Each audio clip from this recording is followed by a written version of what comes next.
21, verso 1 al 17. ¿Estoy bien? A ver.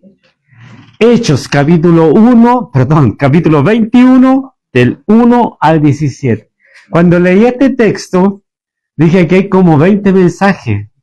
¿Cómo vamos a hacer para dar uno solo? Así que vamos a ponernos en pie y le damos lectura en el temor del Señor, en el nombre del Señor Jesucristo. Amén. Después de separarnos de ellos, zarpamos y fuimos con rumbo directo a Cos y al día siguiente a Rodas y de allí a Patara. Y hallando un barco que pasaba a Fenicia, nos embarcamos y zarpamos. Al avistar Chipre, dejándola a mano izquierda, navegamos a Siria, arribamos a Tiro porque el barco había de descargar allí. Y hallados los discípulos, nos quedamos allí 7 días y ellos decían a Pablo, por el Espíritu, que no subiese a Jerusalén. Cumplido aquellos días, salimos acompañándonos todos con sus mujeres e hijos hasta fuera de la ciudad y puestos de rodillas en la playa, oramos. Y abrazándonos los unos a los otros, subimos al barco y ellos se volvieron a sus casas. Y nosotros completamos la navegación saliendo de Tiro y arribando a Ptolemaida, y habiendo saludado a los hermanos, nos quedamos con ellos un día. Al otro día, saliendo Pablo y los que con él estábamos, fuimos a Cesarea y entrando en casa de Felipe, el evangelista, que era uno de los 7, posamos con él. Este tenía 4 hijas doncellas que profetizaban, y permaneciendo nosotros allí algunos días, descendiendo de Judea un profeta llamado Agabo, quien viniendo a vernos, tomó el cinto de Pablo y atándose los pies y las manos, dijo, esto dice el Espíritu Santo, así atarán los judíos en Jerusalén al varón de quien es este cinto, y lo entregarán en manos de los gentiles. Al oír esto le rogamos nosotros y los de aquel lugar que no subiese a Jerusalén. Entonces Pablo respondió, ¿qué hacéis llorando y quebrantándome el corazón? Porque yo estoy dispuesto no solo a ser atado, mas aún a morir en Jerusalén por el nombre del Señor Jesús. Y como no le pudimos persuadir, desistimos diciendo, hágase la voluntad del Señor. Después de estos días, hechos ya los preparativos, subimos a Jerusalén y vinieron también con nosotros de Cesarea algunos de los discípulos, trayendo consigo a uno llamado Nasón de Chipre, discípulo antiguo con quien nos hospedaríamos. Cuando llegamos a Jerusalén, los hermanos nos recibieron con gozo. Amén. Señor, te damos las gracias y te pedimos, Señor amado, que tu Santo Espíritu, Señor, dirija esta palabra, Señor, y el oír con fe de ella, Señor, para atesorarla. Gracias, Padre, en el nombre de Jesús. Amén. Amén. El Señor les bendiga, hermanos. Aquí se está predicando el libro de los Hechos ya hace harto rato, ¿ya? Y se está explicando, y en el capítulo 20 se habla de los viajes de Pablo, ¿cierto? Y de cómo Pablo, hermanos, se despidió de los hermanos en Éfeso, de cómo ahí estuvo tratando los problemas que había en la iglesia de Éfeso, hermanos. Y ya en estas iglesias, cuando Pablo iba pasando, ya se levantaban instrumentos de Dios, le decían a Pablo lo que iba a sufrir en Jerusalén. ¿Ya? Y entonces, hermanos, en el Señor, llegamos al capítulo 21, donde Pablo ya está listo para ir a Jerusalén. Pablo quería llegar para el Pentecostés, ya a Jerusalén. Quería ir a disfrutar esa fiesta espiritual con los hermanos en Jerusalén. Pero el Espíritu le avisaba, hermano, lo que iba a pasar. Y, hermanos en el Señor, aquí es interesante. Primero, como Lucas relata esta historia. Yo no sé si alguno de ustedes ha leído las novelas de Julio Verne. ¿Las han leído? Cuando en los 80 días en globo de Julio Verne, ahí, hermano, él relata tal cual lo hace Lucas. Y pasamos por este pueblo, y nos embarcamos, y salimos por este otro pueblo, y llegamos a un grupo de ciudadanos que estaba ahí. O cuando hace, hermano, otras novelas y otros escritores, aquí Lucas me parece un novelista. de verdad, porque lo relata igual, y usted parece que va viajando con ellos, ¿cierto? Hicimos esto y nos subimos a un barco y pasamos por el barco viendo, ¿cierto? Chipre veían, ¿cierto? Dejándola hacia la izquierda, o sea, usted ya se imagina en el barco ahí, ¿cierto? Y Chipre alejándose de usted, lo hace bien. Porque eso es lo que hace el novelista. Le empieza a explicar los detalles, ¿cierto? Y usted se va metiendo en la historia. Lucas no es un novelista. Aunque algunos autores dicen que este no es Lucas, como siempre la alta crítica, quitándole la gloria a lo que Dios ha levantado. Este no es Lucas, es un novelista, efectivamente. Para la alta crítica. No sé si sabían eso ustedes. Hermanos, Lucas solo está explicando lo que vivió. Y él siempre aquí en este relato se mete él. Estábamos, fuimos, nosotros, oramos, hicimos esto, hicimos esto otro. Lucas estaba allí. ¿Me entienden? Participando de todo. Entonces, después de separarnos, ¿cierto? Fuimos y hallando un barco que pasaba a Fenicia, nos embarcamos y zarpamos al avisar Chipre, dejando la mano izquierda, navegamos a Siria y arribamos a Tiro. No voy a tomar, hermano, para predicar el día de hoy todos los lugares donde pasamos geográficamente, sino los puntos importantes porque es muy largo el texto que vamos a leer. ¿Ya? Dice, arribamos a Tiro porque el barco había de descargar allí y hallados los discípulos nos quedamos allí 7 días y ellos decían a Pablo por el Espíritu que no subiera a Jerusalén. Primero, ese barco que ellos tomaron iba a Ptolemaida, pero se quedó ese barco descargando y ellos tuvieron que bajar y estar 7 días en Tiro. Y ellos buscaron a los hermanos de Tiro. ¿Ya? De todo lo que la Biblia dice, nos dice que Pablo haya estado en Tiro antes. ¿No entiende? Que esta era la primera vez que ellos, hermanos, estaban en Tiro y buscaron a los hermanos. ¿Por qué? Porque cuando la iglesia fue perseguida en todos los lugares se levantaron, hermanos, grupos de cristianos en la predicación. Y Pablo, hermano, y el grupo que con él estaba, fueron allí a predicar, a encontrarse con los hermanos de Tiro. ¿Se imagina que usted está aquí y llega de repente el apóstol Pablo? Para empezar, usted no lo conoce. Usted no lo conoce, pero ellos se presentan, mira, yo soy Lucas, y este es el apóstol Pablo, y estos otros hermanos, y ustedes conocen de nombre al apóstol Pablo. ¿Qué harían? Imagínense, ¿qué harían? ¿Cierto? El apóstol Pablo. ¿Cierto? El que perseguía a la iglesia, el que el Señor levantó.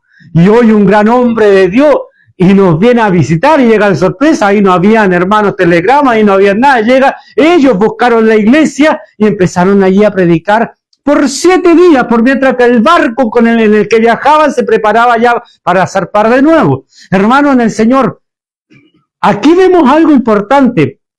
Primero, si uno lee 2 de Corintios, en 2 de Corintios uno ve el corazón de Pablo, que era el corazón de un hombre dolido, porque no se había recibido bien el mensaje de Cristo. Si uno ve este texto aquí, se da cuenta que el Señor lo había dotado de un gran carisma. ¿Cuántos días harían falta para que usted ame a un hermano en el Señor? Piénselo. ¿Cuántos días harían falta para que usted ame extrañablemente a un hermano o una hermana en el Señor? 7 días bastaron para que Pablo entrara en el corazón de esta congregación.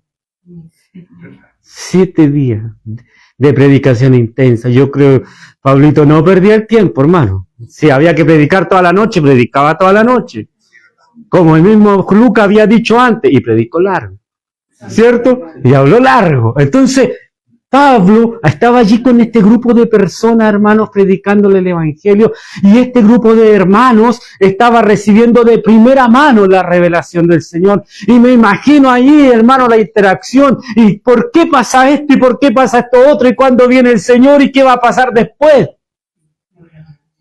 Y tenían allí a quien había recibido gran parte de la revelación de la iglesia para explicarlo. ¿Cierto? Lucas no se incluye, él solo se incluye en el grupo, pero no se incluye predicando. Pero aquí dice lo siguiente, dice, Nos quedamos allí 7 días y ellos decían a Pablo por el Espíritu que no subiese a Jerusalén. Cumplidos aquellos días salimos acompañándonos todos con sus mujeres e hijos hasta fuera de la ciudad. ¡Wow, hermano! Yo voy a una iglesia a predicar y con suerte llegó solo a la estación preguntando dónde está la estación, ¿cierto? Y acá todos, con los niños, con la familia, todos salieron a dejar a Pablo y al grupo al barco. ¡Qué maravilla, hermano! ¿Qué predicaciones habrán recibido? ¿Qué instrucciones habrán recibido de allí? Hermanos, que reuniones llenas del Espíritu Santo, ¿cierto? Y allí estaban todos, hermanos, llenos de la gracia y alguien dice, hay que irse, va a salir el barco. Ah, pero te vamos a dejar a la playa, ¿cierto? Dice, y hallado, ¿a dónde estoy?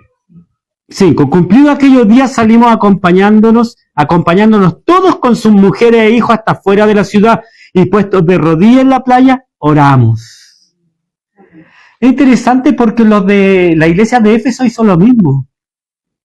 La iglesia de Éfeso, cuando Pablo fue a despedirse, salieron a la playa y despidieron a Pablo. Exactamente igual. Y oraron. Y se arrodillaron. Y oraron arrodillados. Hermanos, ¿por qué la Biblia dice esto? ¿No salta a la vista que se arrodillaron? ¿Por qué no dice y oraron? ¿Cierto? ¿Qué no dice y oraron? Punto, se acabó.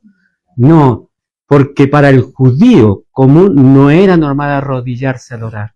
Hasta el día de hoy el judío va al muro y ora de pie. ¿Me entiende? Y la cultura judía era de ir y orar de pie y levantar manos santas sin ir ni contienda, ¿cierto? Levantar las manos, no arrodillarse. Pero Pablo ya tenía una costumbre de oración porque decía, por ejemplo, en 2 de Corintios dice, por esta causa doblo mis rodillas delante del Señor Jesucristo. Y él oraba. Entonces, llegando a la playa, todos se arrodillaron para orar. Y después se abrazaron. Y había que llevar a alguien para que los separe. ¿Ha estado usted, hermano, en esos cultos donde se manifiesta el Señor de una forma hermosa y todos se abrazan y nadie se quiere ir? Y el barco ahí sonando porque se tiene que ir y todos abrazados, hermano. ¿Cierto? Porque el Espíritu Santo genera esta comunión.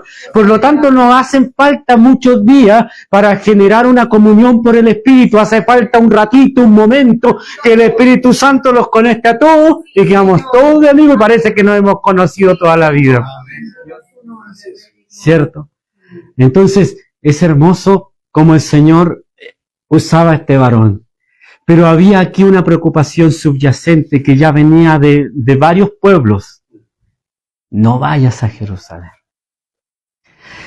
No vayas a Jerusalén. Ahora quiero tomar este tema. Hay muchos comentaristas, predicadores, teólogos, como usted quiera llamarle, que dicen que Pablo aquí desobedeció al Espíritu Santo. Porque el Espíritu le dijo varias veces, no vayas. Y yo quiero decir, mi humilde opinión, que Pablo no desobedeció al Espíritu Santo. Que Pablo, todo lo contrario, obedeció al Espíritu Santo. Pero pastor, como si el Espíritu levantaba a los profetas y le decía, no vayas. ¿Qué le dijo Dios a Pablo cuando lo llamó y lo llevó a la casa de Ananías? O Ananías fue a la casa de Pablo. ¿Qué le dijo? Yo te mostraré cuán necesario es sufrir por mi causa y te llevaré ante reyes, gobernadores, gente de altos cargos públicos para que tú le prediques el Evangelio. ¿A cuántos reyes le había predicado Pablo antes de ir a Jerusalén? ¿Sí? No le había predicado a ningún rey. Le había predicado a gobernadores, sí. Una cosa así como alcaldes, como diríamos nosotros hoy día, alcaldes. ¿Cierto?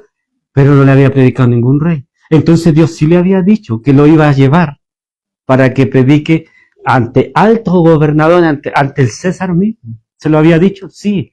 Pablo sabía que la forma de llegar a Roma a predicarle al César era llegando a Jerusalén primero. Porque así como el Espíritu de Dios estaba en los hermanos donde él iba, también estaba en Pablo. ¿Me entiendes? Por lo tanto, aquí no hay una desobediencia. Dice F. Bruce, dice que los que antes le profetizaron a Pablo, los viajes anteriores, no le decían que no vaya. ¿Me entiendes? Solo los de Tiro le dijeron, no vayas. Pero entonces debemos entender una cosa. ¿A Agabo, cuando le profetizó, le dijo que no vaya? No. Los otros hermanos que le profetizaron antes tampoco le dijeron no vaya. Solo los de Tiro le dijeron no vaya. Entonces debemos entender, amados hermanos, que ellos por el Espíritu sabían lo que iba a pasar. Y por amor en el Señor le dijeron no vayas. ¿Se entiende, cierto? Por el amor en el Señor le dijeron no vayas. Porque el Espíritu de Dios no se contradice. No puede Dios decirle, yo te voy a llevar a esto y te voy a hacer pasar por sufrimiento y todo, y después decirle, no lo hagas. ¿Cierto? Entonces, aquí Pablo está obedeciendo al Señor. Aquí el apóstol está obedeciendo. Y cuando Agabo viene y hace esta representación al más puro estilo de Ezequiel, de Isaías, hermano, ¿cierto? Ahí, y yo no sé la habilidad que tenía este hombre, pero por el Espíritu se hace cosas raras, se amarró el mismo de mano y pie.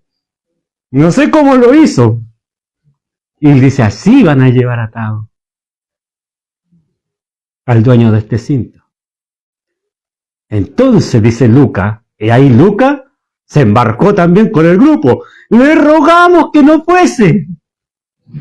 ¿Cierto? Le rogamos que no fuese, le insistimos y lloramos para que no vaya a Jerusalén. ¿No es así?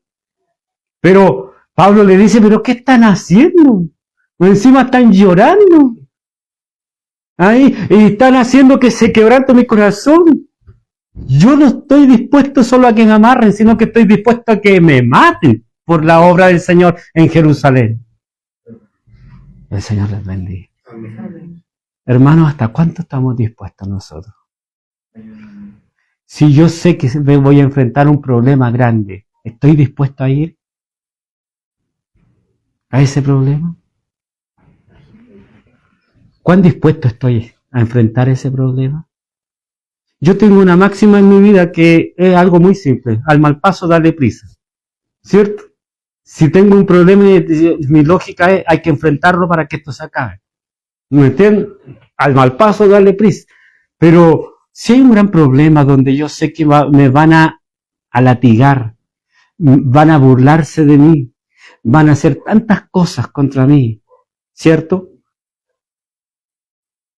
El hombre, el ser humano, ¿no siente miedo? ¿No siente miedo? Si a usted le dijeran, por la causa de Cristo, mira, la próxima semana empieza una persecución y tú estás en la lista, ¿qué hacen?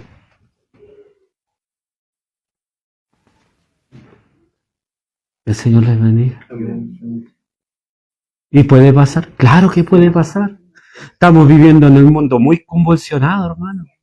Hace pocos días en un país islámico mataron, o en África me parece que mataron 200 cristianos en sus camas. Hoy día es cuanto más persecuciones hay al mundo cristiano, en este mismo momento. Y si viene esa persecución acá a Chile, hermano, se van a ver quiénes son los hijos de Dios. ¿Hasta cuánto estamos dispuestos? ¿A que nos amarren? ¿A que nos azoten? ¿Hasta ahí? ¿Estamos dispuestos a que nos persigan? ¿A que nos metan presos? ¿Hasta ahí estamos dispuestos? ¿Hasta dónde estamos dispuestos? El Señor les bendiga. ¿Hasta dónde estamos dispuestos por la obra de Cristo? El Señor requiere, amado hermano, que nosotros tengamos una búsqueda de Él y santidad. El Señor nos dice ser omnipotente como yo soy omnipotente. Nos dice ser, hermano, omnisciente como yo soy omnisciente.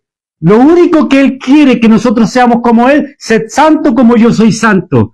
Porque teniendo de la santidad de Dios por comunicación de vida, tendremos de la fortaleza de Dios para soportar todas las cosas que nos vengan. ¿Me entiende? Todas las cosas que nos vengan, en la búsqueda constante, en la oración, en la búsqueda constante del Señor. El Señor les bendiga. Amén. ¿Hasta dónde estamos dispuestos nosotros?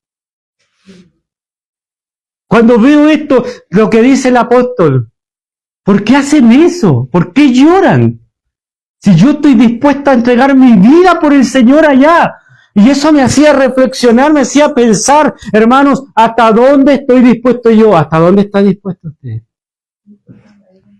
El Señor le bendiga. Amén. ¿Sabe, hermano? No sé hasta dónde está dispuesta la iglesia en Chile.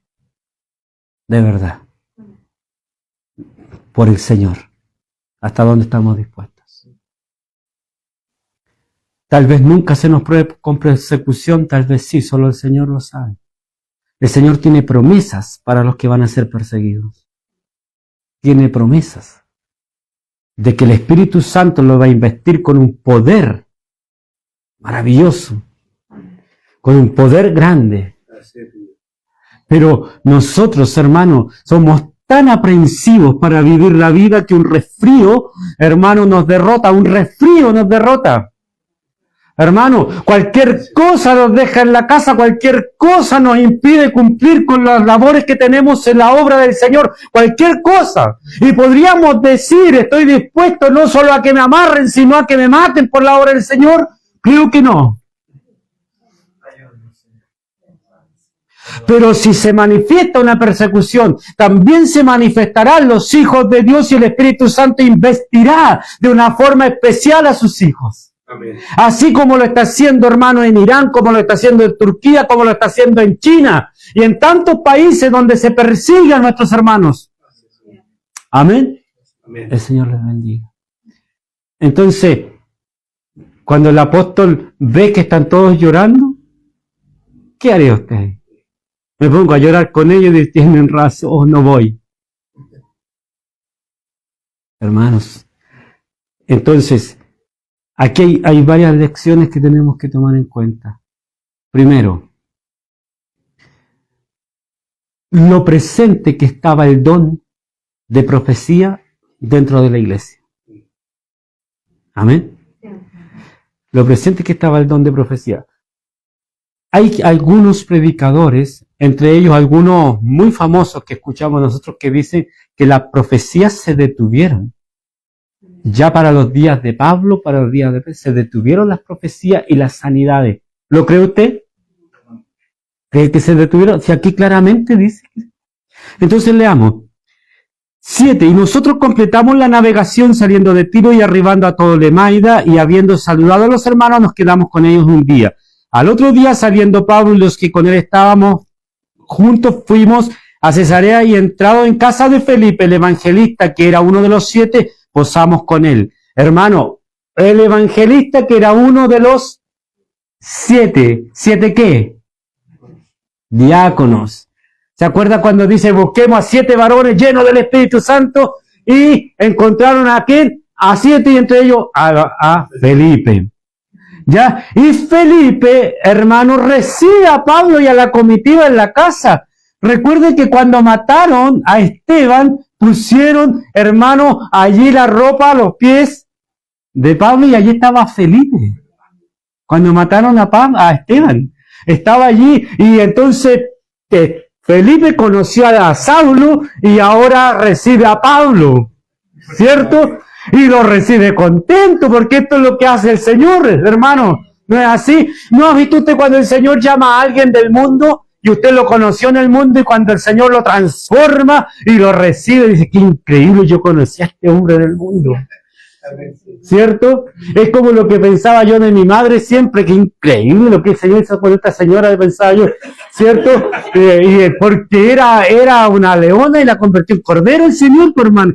Y Felipe con Pablo a la mesa tiene que haber pensado que increíble, yo conocí a este hombre, nos persiguió. Él instigó la muerte de Esteban. Y ahora está a mi mesa comiendo conmigo. ¿Cómo hace el Señor? Las maravillas de Dios, hermano. Y sabe, amado hermano, allí estaban y conversaron mucho. Algunos teólogos dicen que aquí se amanecieron conversando. Yo no lo sé, pero yo creo que sí. Porque cuando usted se junta con los hermanos, Y que no ha visto hace rato, ¿qué hace? Conversa, ¿y qué hora? A una. Oye, pero ¿y pasó esto otro? Las 2. ¿Cierto? Y se pasa muchas veces noche entera hablando de las cosas del Señor, de las maravillas que ha hecho. Y allí dicen algunos hermanos comentaristas que fue allí, en esa visita, que Felipe le dijo a Lucas lo del eunuco. ¿Me entiende? Que en esa visita le contó lo del eunuco y cómo Dios lo había transportado. Oye, Dios. Este hombre tenía experiencias maravillosas. Tenía 4 hijas que eran también profetas, ¿cierto? O profetisas. No fue ninguna de las 4 la que le habló a Pablo, sino que llegó Agabo, quien antes había profetizado una hambruna que iba a venir a todo aquel lugar. Era un profeta importante, Agabo. Pero esas 4 profetas, hermanos, dice la historia que se trasladaron después, cuando hubo una persecución grande, Felipe con sus hijas se trasladaron a Hierápolis, ¿ya? Y en Hierápolis Felipe murió de anciano y sus 4 hijas profetisas, 2 quedaron viviendo allí y fueron enterradas en Hierápolis, ¿ya? Después de que los apóstoles murieron, ¿me entiendes? Y estas hijas eran hijas vírgenes, ¿ya? Y predicaban siempre al Señor y eran muy respetadas en la comunidad. Eso dice la historia, ¿me entiende? De los padres de la iglesia, acerca de las hijas de Felipe. Y que cuando querían saber algo de la época de Pablo, iban donde las hijas de Felipe. Y que murieron a avanzada edad y fueron también enterradas allí. ¿Cierto? Qué maravilloso, hermanos. No sé, la hermana Cristina, abuelita, bien abuelita, 90 años. ¿Cierto? Y va un grupo de hermanos a preguntarle a ustedes, ¿conoció algún apóstol? Sí, conocí al apóstol Pablo. Visitó mi casa y conversamos esto. Y tal vez conocí hasta otros apóstoles porque era parte de Jerusalén y conocí a estos hermanos. Y alguien quería saber algo. Oye, en Hierápolis están las hijas de Felipe. Vamos, preguntémosles del Señor. ¡Qué maravilla, hermano! ¡Qué testimonios! Maravillosos. Entonces, esas mujeres siguieron ejerciendo sus dones hasta que murieron, aún después de la muerte de los apóstoles. Por lo tanto, el don de profecía, hermano, es un don que se trabaja hoy día todavía dentro de la iglesia. ¿Ya? Y por más que algunos digan, no es que la profecía hoy solo es la predicación. No, hermano. La profecía propiamente tal en el Antiguo Testamento era consuelo, era reprensión, exhortación, y una parte de eso era, hermanos, hablar del futuro. Los grandes profetas del pasado hablaron de Cristo el Señor. ¿Ya? Y hay algunos comentaristas que dicen que no daban profecías de cosas que estaban relacionadas con su entorno. Mentira. Eso es querer tapar el sol con un dedo. Por ejemplo, Isaías va donde Ezequías y le dice el Señor que morirás. Eso era una profecía. Ezequías ora. Y el Señor le dice, devuélvete y dile a Ezequías que yo le doy 15 años más. ¿No es así? Jeremías recibe la orden de que le vaya a dar mensajes, hermanos, a reyes de su época, mensajes personales. El Señor les bendiga. Un profeta de Dios tiene que ser un hombre o una mujer instruido en la palabra, pero tiene que tener una búsqueda constante en la oración, una búsqueda de mucha oración y estudio de la palabra. ¿Me entienden? Porque es un don más dentro de la iglesia, no el don, sino un don más dentro de la iglesia. Y Dios puede usar a aquel a quien le ha dado este don. Amén. Y la Biblia es clara y el apóstol Pablo es claro en decir que había profetisas dentro de la iglesia. ¿Cierto? No solo en Jerusalén, sino en las distintas iglesias, porque aquí vemos que donde Pablo andaba, había profetas.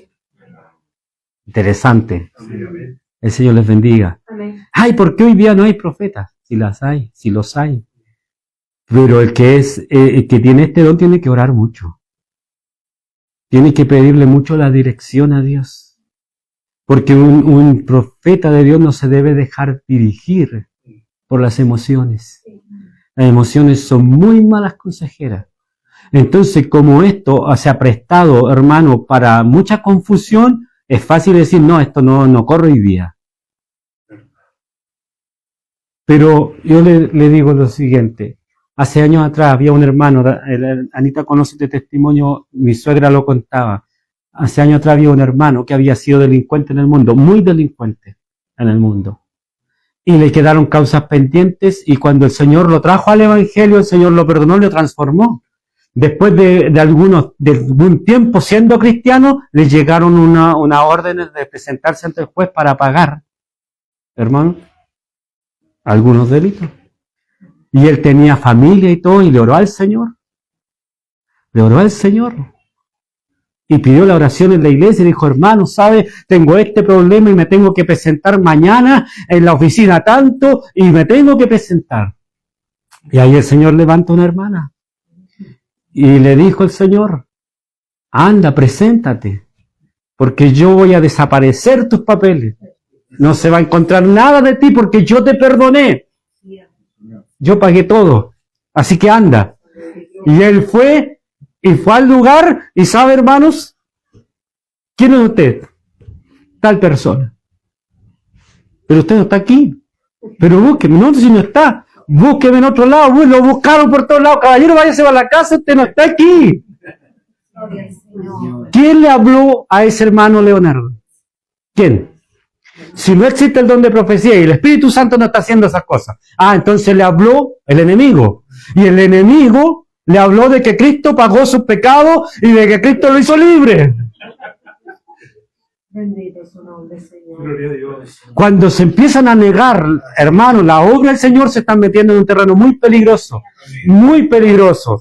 Yo sé que por emoción se han hecho muchas cosas mal, pero no puedo negar que el Espíritu de Dios habla y que el Espíritu de Dios sigue, hermano, dando mensajes personales. Y eso en nada altera el canon que el Señor ya nos entregó. Amén. El Señor les bendiga. Y aquí lo vemos en la iglesia. Eso le decía yo a un primo, que sí, siempre digo, si me está viendo, Señor te bendiga. Yo le decía, pero dime, ¿quién fue que me habló a mí cuando me dijo que iba a ser pastor, que iba a enseñar pastores y que iba a estar frente a un grupo de pastores? No sé, pues, fue Dios, hombre, fue Dios. ¿Me entienden? Fue Dios, porque ¿de qué forma el diablo va a querer bendecirnos y acercarnos a Dios? Imposible. ¿Me entiende?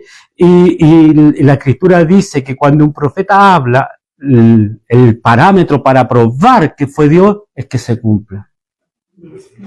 ¿Cierto? Amén. Que se cumpla. El Señor les bendiga. Entonces es muy interesante esto aquí. Por eso, si ustedes se dan cuenta, yo me estoy saltando mucho de la lectura porque no puedo tomar todo lo que dice allí. Ahora, amado hermano, esto que el apóstol Pablo está siendo llevado. Kistemaker hace una comparación y a mí me gustó con respecto de Pablo y Jesús. Jesús sabía que iba a ir a la muerte. Y más que a la muerte, al sufrimiento. Y ora amargamente y le dice, Señor, si es posible, pasa de mí esta copa. Y ora arrodillado en el Getsemaní. ¿Sí o no? También le dijeron, Señor, ten cuidado de ti. No subas a Jerusalén. Pero aquí era el Espíritu Santo que hablaba a Pablo. Y Pablo, ¿qué le dice? Yo voy a ir. ¿Y qué le dicen los hermanos, Lucas y el resto? Hágase la voluntad del Señor. ¿Qué oró al apóstol, qué oró Cristo? Señor, hágase tu voluntad. ¿Cierto? Hay un paralelo, ¿ves? Hay un paralelo entre la entrega de Cristo en la cruz y de Pablo al sufrimiento. Qué increíble, ¿sabe por qué? Porque él lo persiguió y él le dijo, ¿por qué me persigues, Pablo? Dura cosa es dar patadas contra algo afilado, ¿cierto? Entonces, hermano, en el Señor aquí ahora Pablo está experimentando algo muy parecido a lo que experimentó Cristo. Sabiendo con certeza lo que iba, tenía que ir. Porque era necesario que se haga la voluntad de Dios. Nos lo dice aquí, dice... ¿A dónde me quedé?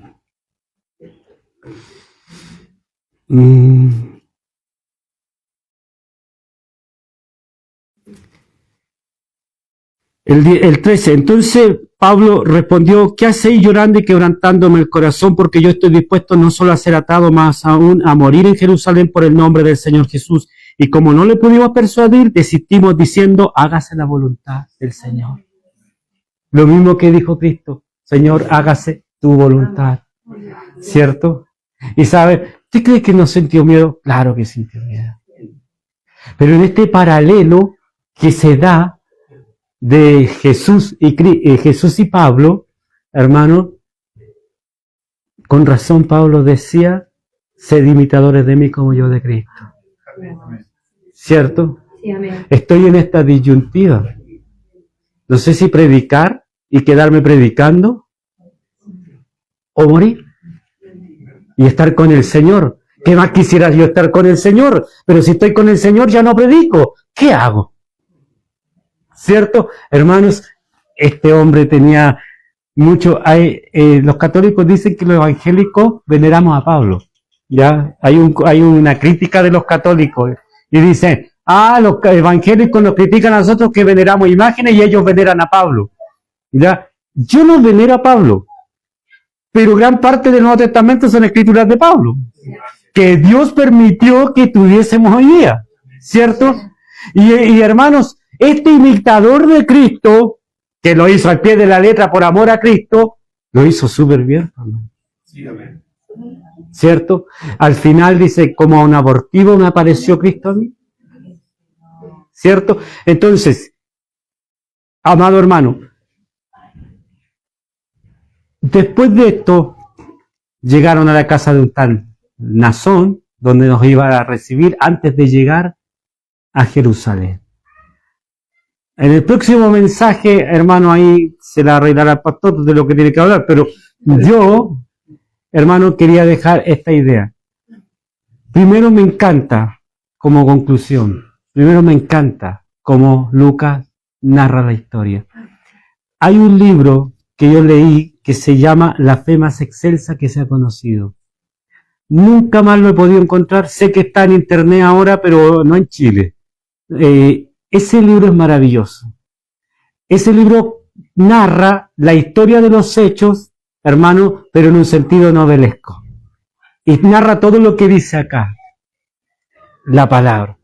Yo leí ese libro, lo leí en 2 ocasiones antes que se me perdiera, estaba en la casa.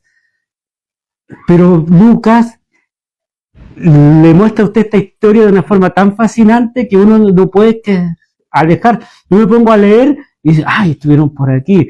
Y yo soy curioso, hermano, cuando leo voy a los mapas, voy a esto otro, y me voy formando la idea de cómo era el lugar. ¿Ya? Eso es como primera cosa. Segunda cosa, cómo el Espíritu Santo estaba trabajando en todas las iglesias, a pesar de que muchas iglesias se estaban apartando del Señor, como era Corinto. ¿Cierto? Tercera cosa, cómo el Señor, hermano, estaba preparando a Pablo. Y cuarta cosa, nosotros tenemos que enfrentar nuestro propio Jerusalén. Cada uno de nosotros va a tener su propio Jerusalén en determinado momento y lo tiene que enfrentar. No debemos huir, aunque todos nos aconsejen que huyamos. Amén. El Señor les bendiga. Esta es la palabra del Señor. Sí, vamos a orar. Pónganse en pie, hermano Leo. Padre, le damos gracias en esta noche, Señor. Amén. Usted habla nuestra vida, Señor, y podemos ver que su palabra es hermosa. Señor. Gracias, Señor. Podemos, Señor, cada vez que la leemos, Señor, nos damos cuenta de cuántas riquezas tiene, Señor. Sí, Señor. Cuántas cosas hermosas podemos extraer de ella, Señor. Sí, mi Dios.